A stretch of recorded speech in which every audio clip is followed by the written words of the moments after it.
I've been playing the Atari 50 Anniversary Collection, which is quite possibly the best retro collection I've played. Not only is it packed with tons of games, but also loads of original documents, artworks, promotional flyers, and really importantly, a collection of videos from the people who were part of Atari. It's a ton of fun.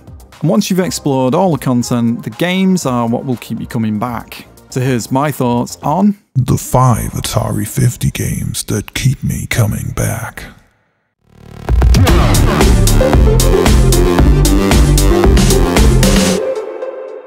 Asteroids Deluxe. Early arcade games were simple in concept but hard to master. Asteroids was one of those games, but people did indeed master it. That led Atari to revise the game and increase the difficulty. The same basic blasting of asteroids is still present, but in addition you'll find a cluster of ships which break apart and chase you, along with the removal of the teleport, which is replaced with depletable shields. It's highly addictive and can keep me playing for hours and never gets boring. The only thing missing is the vector screen on the original arcade cabinet, and if you haven't seen one of these in the real world, find one, it's incredible. iRobot. Imagine you're a kid in 1982 and you've just seen Tron in the cinema. Then a time jump happens and you find yourself in an arcade in 1984 faced with iRobot. Not only is the cabinet a futuristic work of art, but the game is colourful and beautiful and looks somewhat how you remember Tron in the cinema. It's a strange game and it's much more complex in nature to something like Asteroids, but those graphics would have blown you away at the time. Because it's such an unusual game and a bit of an out there concept, I keep coming back to it and trying to get further in the game. It's really interesting and a lot of fun to play. Yar's Revenge. Leaving the arcade scene behind, this is the one and only Atari 2600 game I continue to play to this day, so including it on this compilation was always going to be a win. This is a great game, simple in concept, although you might need to read the instructions to know how to utilise the missile if you've never played it. But besides that, it's just a case of whittling down the boss's shields, then destroying it over and over to increase your score. It's a really simple game, well executed and highly enjoyable. And as a bonus, there's a revamped version with massively improved graphics in this collection too. They're effectively the same thing, so it's really your call which you choose to play. Tempest 2000.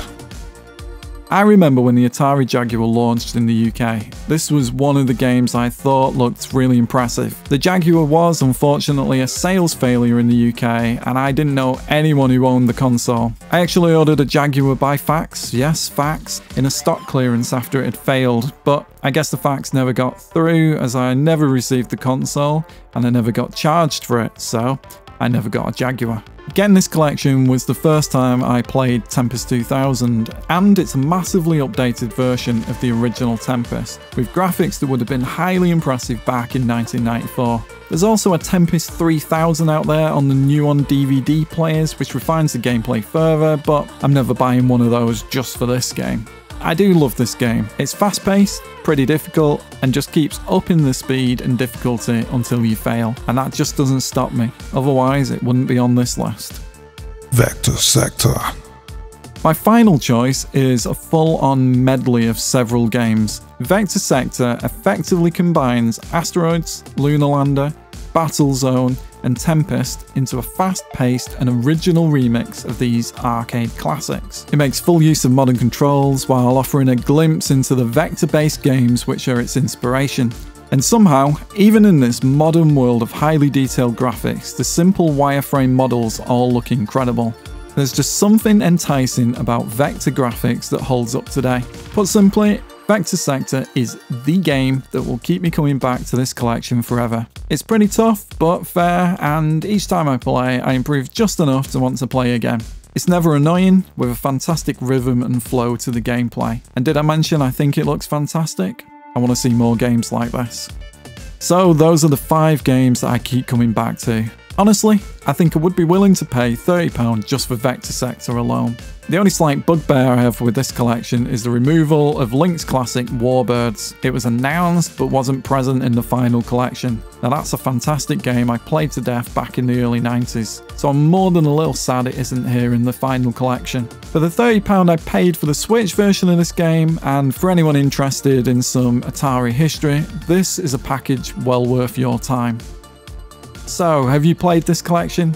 And if so, which games are keeping you coming back? Let me know in the comments.